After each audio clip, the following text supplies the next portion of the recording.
Hello students, welcome back to my YouTube channel. I hope आप सब अच्छे होंगे, अच्छे से पढ़ रहे होंगे। तो आज हम नेक्स्ट टॉपिक अपना स्टार्ट करेंगे, that is the financial statement. Financial statement होता क्या है? अगर हम बात करें कि हम अकाउंटिंग किस पर्पज़ के लिए कर रहे हैं, तो हमने स्टार्टिंग में किया था कि हम अकाउंटिंग एक रिजल्ट निकालने के पर्पज़ के लिए कर रहे हैं। तो वो रिजल्ट निकलेगा कैसे? With the help of financial statement. तो अब हम उसको समझेंगे कि रिजल्ट को हम निकालेंगे कैसे। तो देखते हैं फाइनेंशियल स्टेटमेंट है क्या। Financial statement provide a summary of the account of a business enterprise. The balance sheet reflect the assets and liability and income statement during results. अभी मैंने बोला कि हमने अकाउंटिंग किस पर्पस के लिए कर रहे हैं? रिजल्ट के लिए। तो जो हमें फाइनेंशियल स्टेटमेंट है, हमें उस रिजल्ट की समरी प्रोवाइड करेगा। Financial statement provide summary. हमने स्टार्टिंग में जब अकाउंटिंग का मीनिंग किया था, हमने तब भी समरी स्टेप पे किया था, अगर आपको याद हो, समराइजिंग करना। तो हमने वो स्टेप कब किया था? जब हम क्या कर देते थे, मेजर कर लेते थे, रिकॉर्डिंग कर लेते थे, क्लासीफाई कर लेते थे, उसके बाद हम समरी क्रिएट करते थे रिजल्ट निकालने से पहले। तो यहाँ पे हम वो समरी क्रिएट करेंगे ताकि हमारा वो रिजल्ट निकल सके। और ये रिफ्लेक्ट क्या करता है? हमारे एसेट्स को, हमारी लायबिलिटी को, हमारी इनकम स्टेटमेंट को, जो हमें क्या बताएगी रिजल्ट के बारे में। अब हमारी इनकम स्टेटमेंट है क्या? अब हमने ये बात तो कर ली कि फाइनेंशियल स्टेटमेंट हमें हेल्प करता है रिजल्ट निकालने के लिए। हम ये बोल सकते हैं कि फाइनेंशियल स्टेटमेंट एक तरह की समरी बताता है, एक तरह का लास्ट स्टेप है रिजल्ट निकालने का। अब इसमें हम रिजल्ट निकालेंगे, लेकिन कैसे निकालेंगे? तो रिजल्ट निकालने के लिए हमारे पास, मतलब फाइनेंशियल स्टेटमेंट में हम दो चीज़ें ही देखते हैं। या तो हम देखते हैं फाइनेंशियल परफॉर्मेंस के बारे में कि फाइनेंशियल परफॉर्मेंस कैसी है, performance in the sense same as कि एसेट ज़्यादा है या फिर लायबिलिटी ज़्यादा है, कि बैलेंस शीट कैसे चल रही है। Second one is financial position. तो पोजीशन हमें क्या बताएगी? हमारी पोजीशन कंपनी की है कैसी, कि वो प्रॉफिटेबल पोजीशन है या फिर लॉस में चल रही है। तो इस चीज़ के बारे में हमें फाइनेंशियल स्टेटमेंट बताता है, लेकिन वो हमें बताएगा अब कैसे। तो हम इस समरी को निकालने के लिए फाइनेंशियल स्टेटमेंट बनाते हैं। फाइनेंशियल स्टेटमेंट में हम तीन तरह की स्टेटमेंट बनाते हैं। उसमें सबसे पहली स्टेटमेंट हमारी बनती है इनकम स्टेटमेंट, जिसे हम बोल देंगे कि इसमें हम क्या क्या बनाएंगे, अपना ट्रेडिंग एंड P&L अकाउंट। इसमें हमारे दो तरह के अकाउंट बनेंगे इनकम स्टेटमेंट में, trading account and P&L account. And second one is balance sheet. Balance sheet में हमें पता है हम क्या चीज़ों को देखते हैं, हम अपने एसेट्स को देखते हैं और अपनी लायबिलिटी को देखते हैं। तो ये तो हमने देख लिया कि फाइनेंशियल स्टेटमेंट हम बनाएंगे क्या क्या। हम अपनी इनकम स्टेटमेंट बनाएंगे और बैलेंस शीट बनाएंगे। लेकिन इनकम स्टेटमेंट है क्या? इनकम स्टेटमेंट नाम से पता चलता है कि हमें इनकम के बारे में पता चलेगा कि जितना हमारे एक्सपेंसेस हो रहे हैं, क्या खर्चा ज़्यादा हो रहा है, प्रॉफिट हो रहा है या फिर लॉस हो रहा है, तो इसके बारे में कौन बताएगा? Income statement. और बैलेंस शीट हमें हमारे एसेट्स और लायबिलिटी के बारे में बताएगी कि एसेट ज़्यादा या फिर लायबिलिटी ज़्यादा है। अब हम अपने इनकम स्टेटमेंट में देखेंगे कि कौन कौन से अकाउंट बनेंगे। तो सबसे पहले इसमें हमारा अकाउंट बनेगा, that is a trading account. अब हम ट्रेडिंग अकाउंट का फॉर्मेट देख लेते हैं। ट्रेडिंग अकाउंट के फॉर्मेट सेम होगा एज इट इज जर्नल, बस थोड़ा सा इसमें डिफरेंस आता है। डिफरेंस क्या आएगा?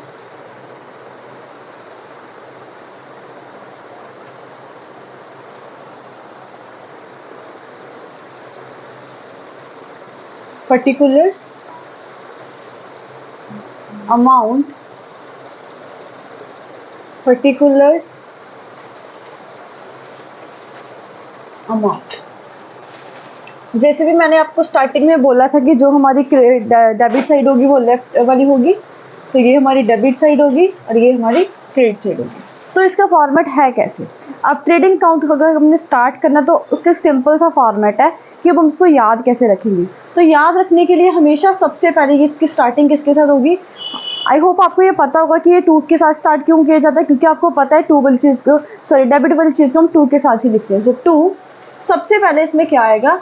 To opening stock.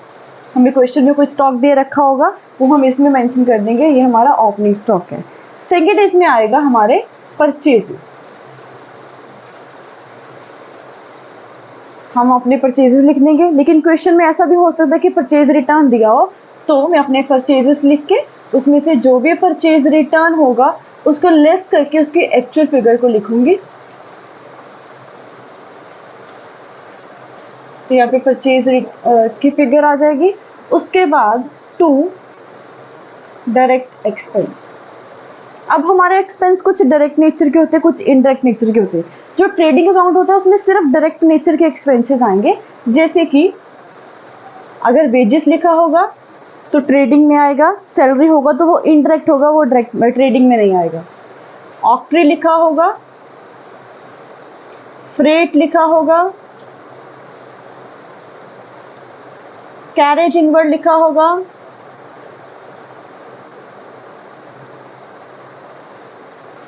रेंट लिखा होगा, कुछ ऐसे जो एक्सपेंसेस होंगे आप सबको नाम से पता चल जाएगा कि डायरेक्ट नेचर के इनडायरेक्ट नेचर के। तो ऐसे जो भी एक्सपेंसेस होंगे वो हम सब किस में डाल देंगे, हमारे ट्रेडिंग अकाउंट में। क्लियर? तो क्या है, सबसे पहले ओपनिंग स्टॉक आएगा, उसमें परचेजेस को ऐड कर देंगे, कुछ एक्सपेंसेस जो भी डायरेक्ट नेचर के होंगे वो ऐड कर देंगे। अब क्रेडिट साइड क्या आएगा, क्रेडिट साइड स्टार्टिंग इसकी होगी बाय सेल्स के साथ। अगर परचेज को हम डेबिट करें तो ऑब्वियस ही चीज़ है कि सेल्स हमारी क्रेडिट जाएगी, तो सबसे पहले इसमें स्टार्टिंग सेल्स आएगा, उसके बाद कोई भी क्लोजिंग स्टॉक। जैसे ओपनिंग था तो हमने स्टार्टिंग ओपनिंग से की, तो अकाउंट को क्लोज करेंगे क्लोजिंग अकाउंट के साथ। लेकिन उससे पहले सेल्स के साथ भी अगर सेल्स रिटर्न दिया होगा तो मैं उसको उसमें से माइनस करके लिखूंगी जो भी एक्चुअल फिगर आएगी। ठीक है, तो ये हमारा हो गया क्लोजिंग स्टॉक। अब हमारा ये क्या बन गया, ट्रेडिंग अकाउंट। लेकिन जब भी हम ट्रेडिंग अकाउंट बनाएंगे, जैसे कि आपको मैंने बताया होगा लेजर में भी, लेजर में मैंने आपको बताया था कि जब भी हम कोई भी अकाउंट बनाते हैं हम दोनों साइड का टोटल करके लिखते हैं। तो इसमें भी हम सेम वही चीज़ करेंगे, दोनों साइड का जो भी मैक्सिमम टोटल होगा वो दोनों साइड लिख देंगे। ठीक है, मैंने ये दोनों का टोटल लिख दिया, जो भी मैक्सिमम होगा। अब हो सकता है यहाँ पे डिफरेंस है, हो सकता है यहाँ पे डिफरेंस है। अब ट्रेडिंग अकाउंट है, क्यों बना रहे हैं, रिजल्ट के लिए, तो इसमें कुछ ना कुछ डिफरेंस जरूर आएगा। तो वो डिफरेंस आएगा कैसे, अगर सपोज ये बाय वाली साइड डिफरेंस आएगा तो ये मेरा क्या निकलेगा, ग्रॉस लॉस। दैट मीन्स के अगर क्रेडिट साइड डिफरेंस आए तो वो क्या होता है, लॉस होता है। और हम लिखेंगे by gross loss transfer to P and L account. जो हमारा ग्रॉस लॉस निकलेगा उसको हम किस में ट्रांसफर करेंगे, अपने पी एंड एल अकाउंट में। क्लियर? सेम ऐसे ही हमारा ग्रॉस प्रॉफिट निकलेगा अगर वो टू वाली साइड निकलेगा, मतलब डेबिट साइड बैलेंस आ रहा है, बैलेंसिंग फिगर आ रही है, तो वो क्या आएगा, टू ग्रॉस प्रॉफिट, सेम हम लिखेंगे transfer to P and L. I repeat it, ये हमारी बैलेंसिंग फिगर आएगी, किसी भी साइड आ सकती है। आई रिपीट इट, जब हम ट्रेडिंग अकाउंट करेंगे सबसे पहले ओपनिंग आएगा, फिर उसमें परचेजेस ऐड किए जाएंगे, कोई भी डायरेक्ट नेचर के एक्सपेंसेस होंगे वो आ जाएंगे, क्रेडिट साइड कोई भी सेल्स होगी, कोई भी क्लोजिंग स्टॉक होगा वो आ जाएगा। अगर डिफरेंस डेबिट साइड आएगा तो वो ग्रॉस प्रॉफिट होगा, लेकिन हम सिर्फ ग्रॉस प्रॉफिट ना लिख के लिखेंगे gross profit transfer to P and L. Same credit side होगा तो हम लिखेंगे by gross loss transfer to profit and loss account. Debit side आएगा तो प्रॉफिट आएगा, क्रेडिट साइड आएगा तो लॉस आएगा। अब मैंने ये ट्रांसफर क्यों लिखा, अब मैंने आपको बताया था इसमें जो अकाउंट बनेगा ट्रेडिंग अकाउंट बनेगा and P and L account बनेगा। समटाइम हम साथ ही में बनाते हैं, लिख देते trading and P and L, या फिर हम नीचे मेंशन कर देते हैं। तो ये ट्रांसफर किस में होगा, पी एंड एल में। हम अब उसको समझते हैं। तो अब हम इसके सेकंड पार्ट को, मतलब कि सेकंड अकाउंट को समझ, that is the P and L account. तो हम पी एंड एल का फॉर्मेट बना लेते हैं। फॉर्मेट उसका भी सेम रहेगा जो ट्रेडिंग का था, तभी हम साथ में लिख देते हैं trading and P and L, कि हम कंबाइनली उसको अकाउंट को बना सकते हैं।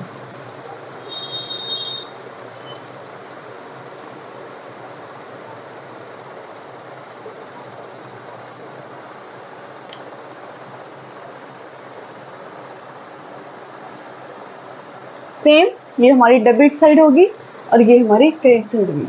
अभी मैंने आपको बताया कि जब हम ट्रेडिंग अकाउंट बनाएंगे तो उसमें सारे डायरेक्ट नेचर के एक्सपेंसेस आ जाएंगे, तो इसमें सारे फिर इनडायरेक्ट नेचर के आएंगे। लेकिन पी एंड एल की स्टार्टिंग कैसे हुई, जैसे हमने ट्रेडिंग की बात की, ट्रेडिंग की स्टार्टिंग कैसे हुई, ओपनिंग स्टॉक के साथ, क्लोजिंग हुई क्लोजिंग स्टॉक के साथ। ऐसे ही पी एंड एल की ओपनिंग कैसे की जाएगी, पी एंड एल की ओपनिंग के लिए हमने, अगर आपको याद हो जब मैंने ट्रेडिंग अकाउंट आपको समझाया, तो अभी अभी हमने किया, तो उसमें मैंने आपको बताया था कि अगर क्रेडिट साइड आएगा तो वो लॉस आएगा, transfer to P and L. Same debit side आएगा तो प्रॉफिट आएगा, transfer to P and L. वो ट्रू पी एंड एल मत लिखने का मतलब क्या था, वो स्टार्टिंग इसी से होगी। अगर वो लॉस आया होगा तो वो ट्रांसफर आ जाएगा इस साइड, तो क्या आएगा, टू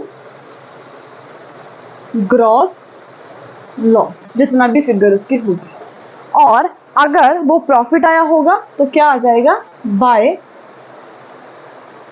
ग्रॉस प्रॉफिट जो भी फिगर होगी, कभी भी दोनों एक साइड नहीं आएंगे एज अ कॉमन सेंस, या तो प्रॉफिट आएगा या तो लॉस आएगा। अब जैसे उसमें मैंने स्टार्टिंग की तो मैंने सारे एक्सपेंसेस डाल दिए थे, अब मैं इसमें भी सारे एक्सपेंसेस ही डेबिट कर दूंगी, लेकिन वो एक्सपेंस किस नेचर के होंगे, आई होप आपको याद होगा किस नेचर के होंगे, इनडायरेक्ट नेचर की। तो इनडायरेक्ट नेचर के जितने भी एक्सपेंसेस हो गए, जैसे कि मैंने बताया था कि वेजेस उसमें आएगा तो सैलरी इसमें आएगा, तो सबसे पहले सैलरी से ही स्टार्ट कर लेते हैं। तो salaries to selling expense to administration expense, administration का मतलब है जो ऑफिस के रिलेटेड एक्सपेंसेस होते हैं, टू ट्रेवलिंग एक्सपेंस,